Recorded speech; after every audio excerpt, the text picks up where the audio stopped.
Joining us now is OjyOkpe with stories trending around the world. Good morning, Hello, Dr. James. How are you this morning? I'm good. Perfect. Hi. I can see that you're very cheerful. Ayo, you know that you are a superwoman. Thank you. You were up all night. I mean, I don't mean up, I meant like you were working all night. And then you're here this morning. Well done. Thank you. Kudos. And she was compared for the Herbert Wigwe funeral rites arrangement yesterday for Chizoba and Chizi. And Tochi gave a glowing tribute yesterday. Well done. Thank you. Good morning, Rufai. How are you this morning? Morning. Perfect. Very, very sad one, but good Yes. job, Ayo. Yes. But Ayo knows what's at stake, so, I mean... He was calling you out yesterday, just so you know. Did you see that? Oh, he did? Okay. No, this is not the type of implications we are calling for. Just kudos. Keep doing your job. Yeah, well done. kudos, yeah. Well, all right. But also implications. Good morning to you, viewers. Let's begin what's trending.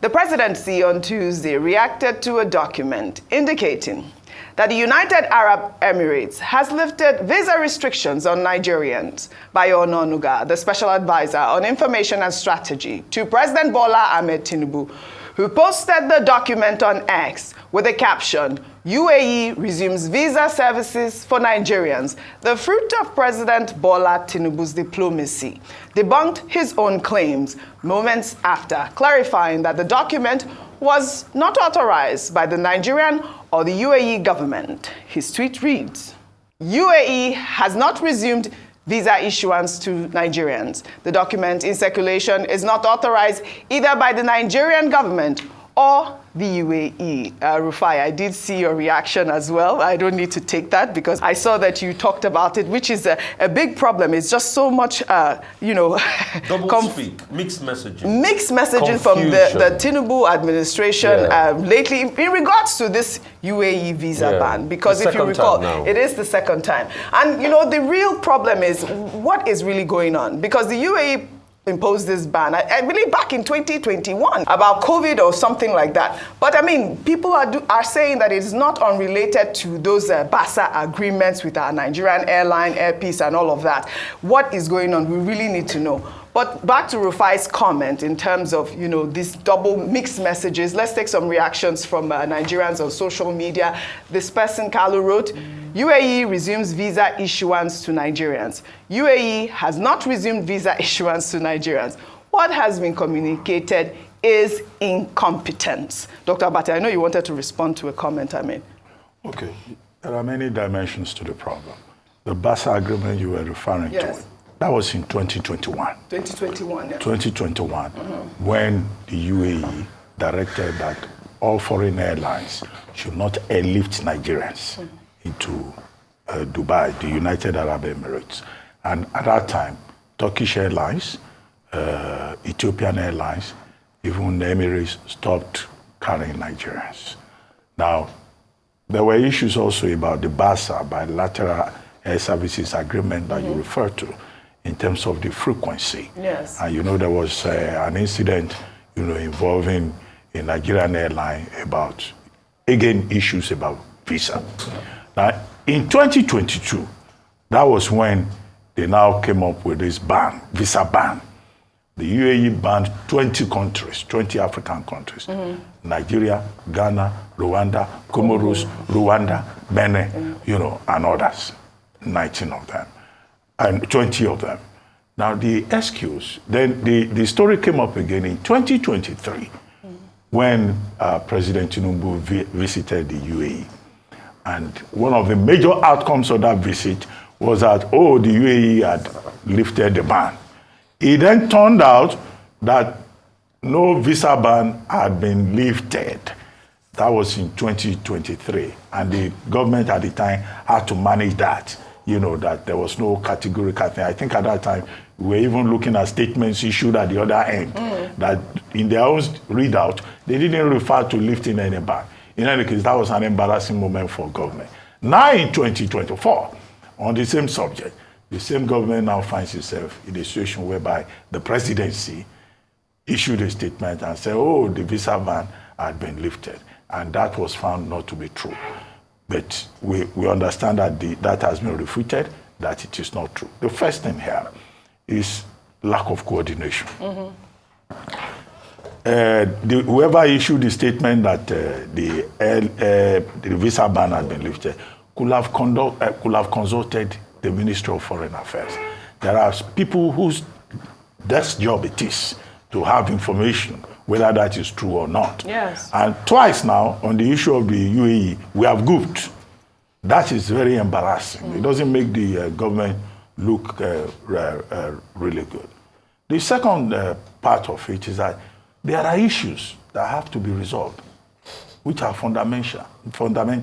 The UAE authorities at that time were talking about the category of visa that Nigerians were abusing.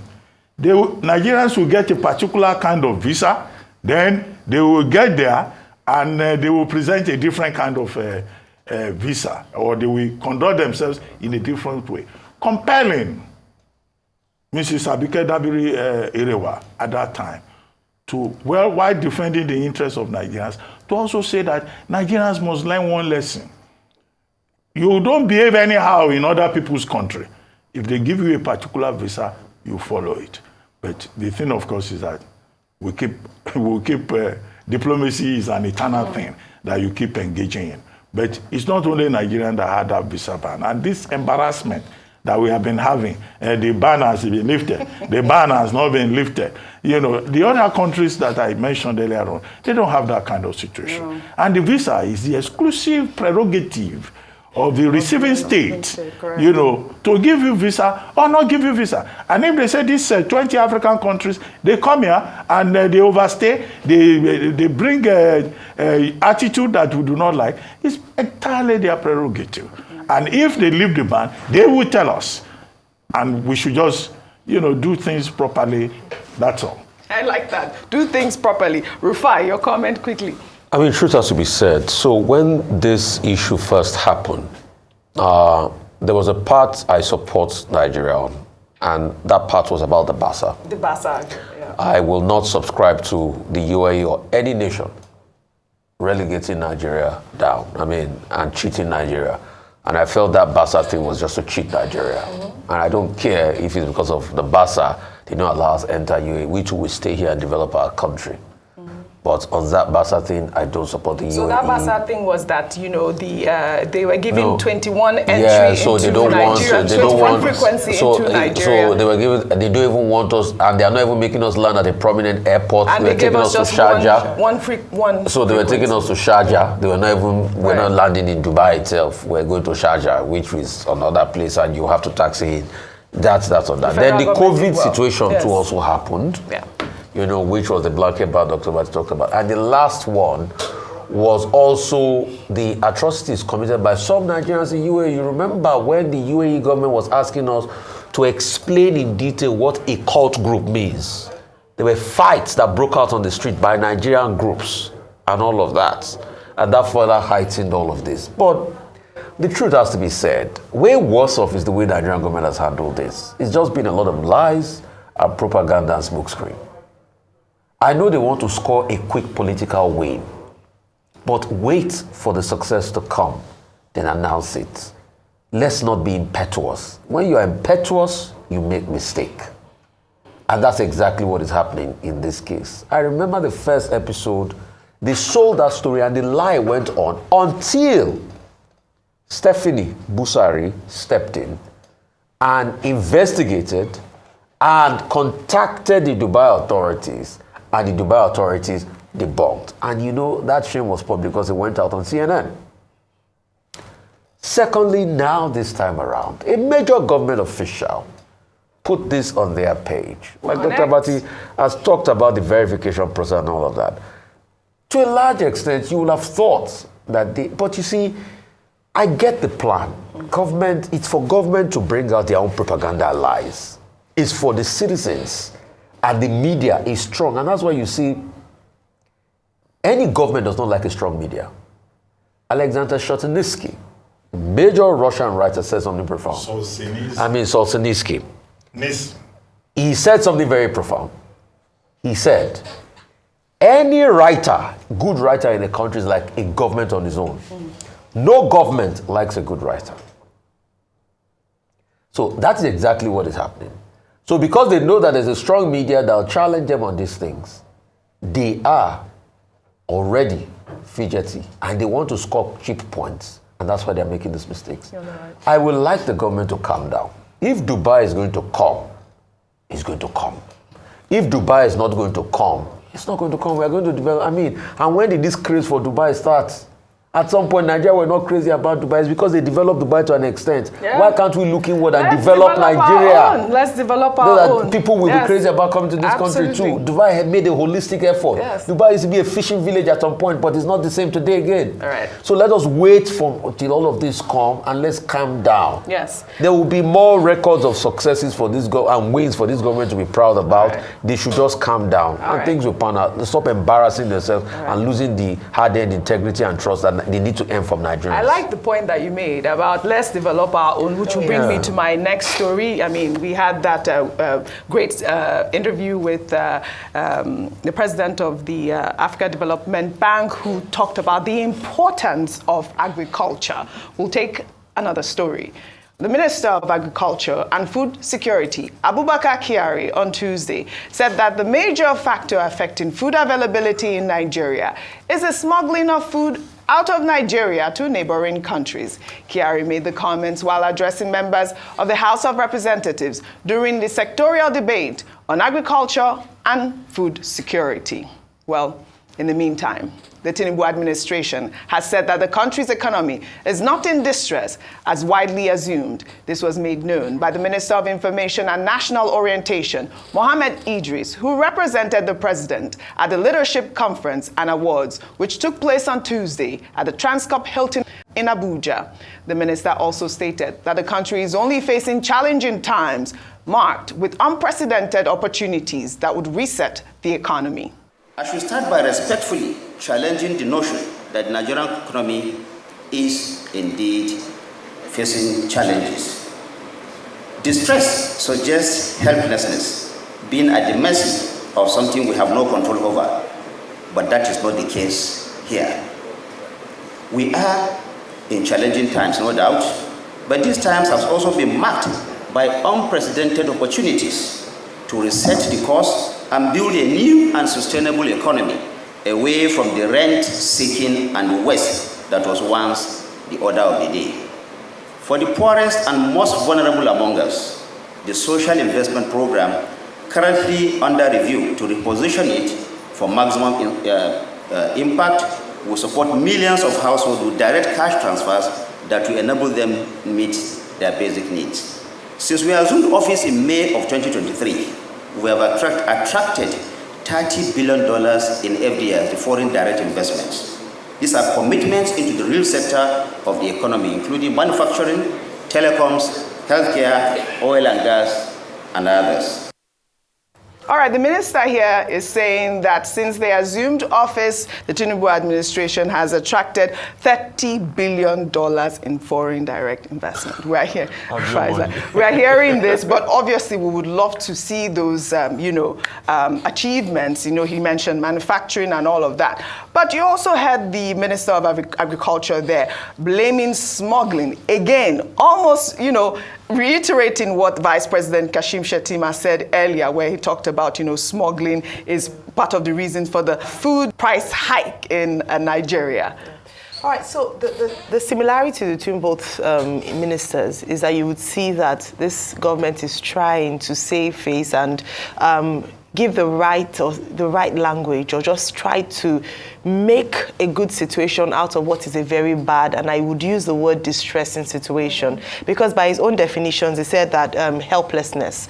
And if we're not in a state of helplessness, it looks like we're pushing out one policy, we realize, okay, it didn't work, push out another one. So it almost seems like we're grappling with a situation that we don't really know how to sort out in terms of the economy. So we go first to the Minister of Agriculture, Abubakar Kyari, who says that the problem that we have in terms of food is the smuggling issue. I mean, that's one on its own because it's also an indication of failure, because we have looked at the situation with regards to smuggling on our borders. We have talked about customs and tightening it, our porous borders, and this, the government hasn't done anything about it. And then when there was, Fisayo Sheyombo did an expose on smuggling, no response yet or an acknowledgement of that, or in terms of what's the actions that will be taken following that have been done. So, number one, if we have a smuggling problem, that will say, then great, we're going to be out of this, we are going to be out of the woods in a few moments. Absolutely. But it is not acknowledging some of the real issues that we face as a nation, especially with regards to food scarcity in Nigeria.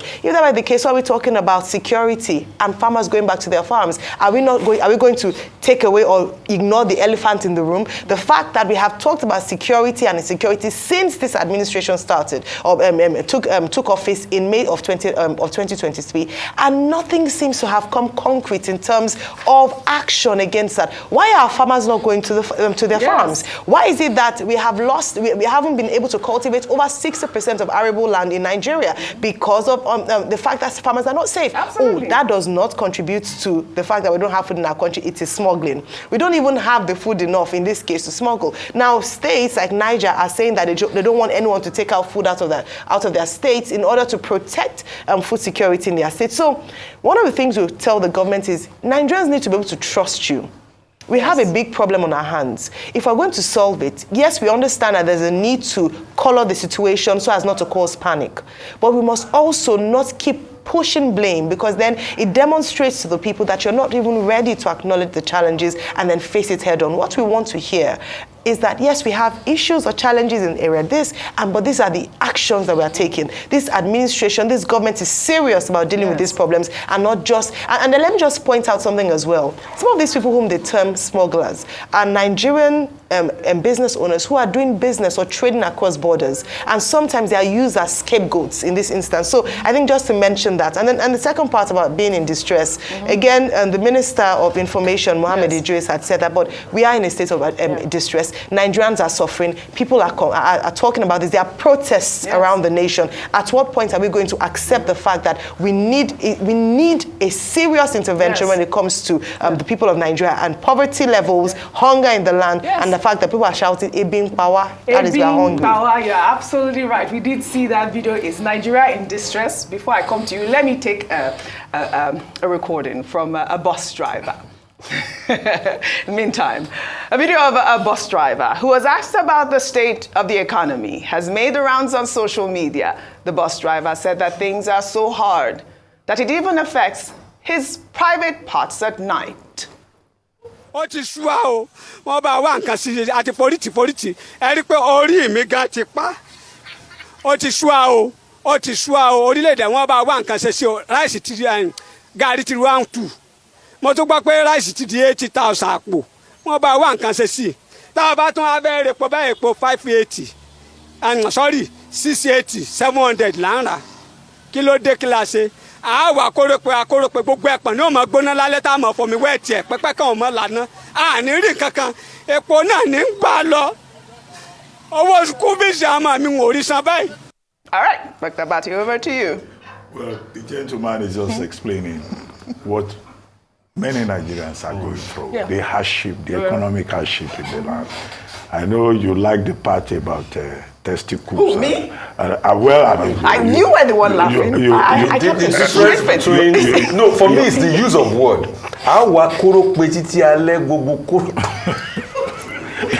I don't know why you have to include that, because you know, if we are not careful, one day we will do an analysis.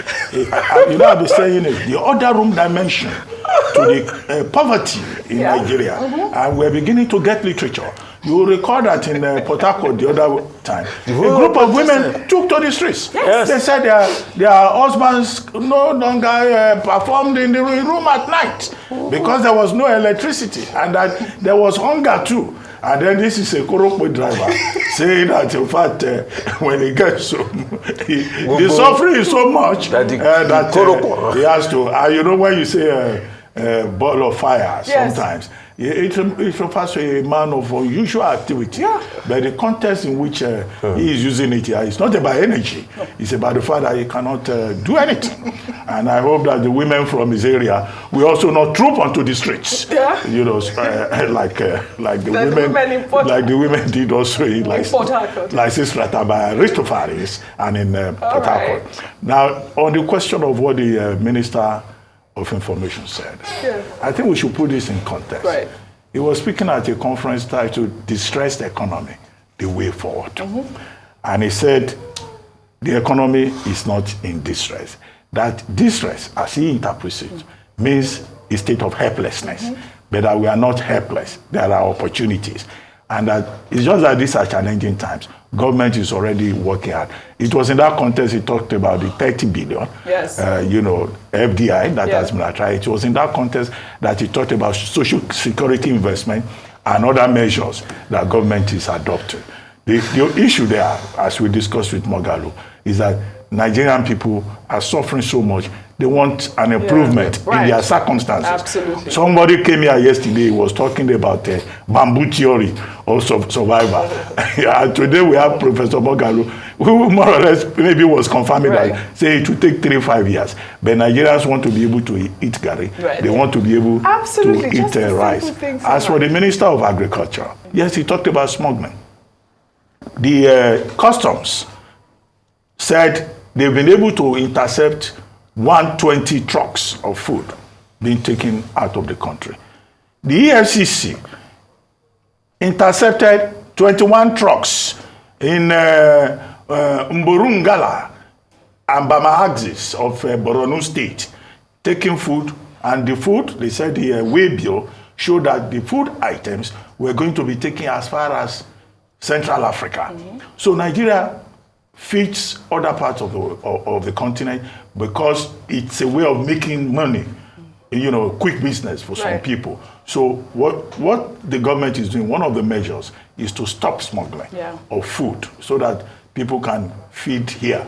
And then, of course, the Minister of Agriculture said a number of other things. How Naira redesign policy didn't help, how COVID-19 created issues, and how foreign exchange crisis, he gave a cocktail of issues. But the smuggling is what they are trying to work out. But the long-term solution is what is required. The long-term solution. The long-term solution. Absolutely. As the Controller General of Customs himself pointed out at the House of Representatives yesterday, that we have to look at long-term measures. And those long-term measures must work. Absolutely. Speaking about long-term measures, let me highlight your state. Ogun State people. In another development, Vice President Kashim Shettima on Tuesday announced the handover of 200 newly refurbished stores to be used by 400 entrepreneurs in Abeokuta, Ogun State. Shettima made the announcement at the second edition of the expanded national MSME clinics in the state. According to him, the beneficiaries will use the stores free of charge for a period of 1 year, after which they will be charged discounted rates to use the facilities. The gesture is said to be part of efforts by President Bola Ahmed Tinubu's administration to support small businesses by providing an enabling environment for them to thrive. Well, still in Ogun State, the senator representing Ogun West Senatorial District, Olami Lekan Adeola, empowered more than 15,000 residents with a 3 billion naira empowerment program fund by providing training in various vocational skills such as leatherworks, sewing, fish production, ICT, and the agricultural value chain. The trainees were also given grants to the tune of 1 billion naira, and were also supported with various working tools such as sewing machines, dryers, deep freezers, and gas cookers.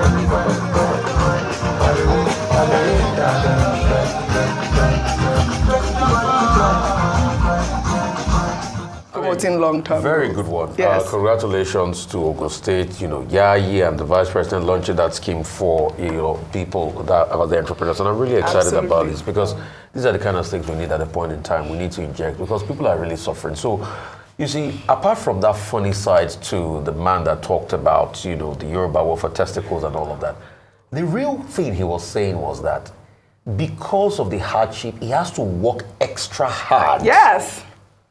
And that's why his, testicles heat up in the middle of the night and all of that, Right. because of the extra amount of work, but he's not getting the commensurate amount of money. Right. So it is a lot of hardship. People are working twice as hard, but they're not getting commensurate. And that's why the government must make life better for people. And I think the first rule is an admittance of the problem. Nigeria is in a lot of economic distress. All right. And the reason for smuggling, apart from the fact that it's wrong, the stories of custom agents are aiding them, is also the fact that because of the devaluation, our currency has become, Nigeria food has become one of the cheapest, so it's easier for them to buy our food now, All right. unlike before. So Well let's said, take a listen Rufai, to the and well conversation. said, you all. Well, I'd like to. The Korokwe man Yes. works very hard for a long time. Right. Well, we too, we sit down here for a very long time. You hope can't be nobody comparing in our Korokwe eyes will man. come and complain about their testicles being fire. Well, I hope not. The hope testicles not. can be on fire. I'd like to thank you all for your great analysis, as always, on What's Trending. Well, that's all I have for you guys on What's Trending today. I'll see you all tomorrow.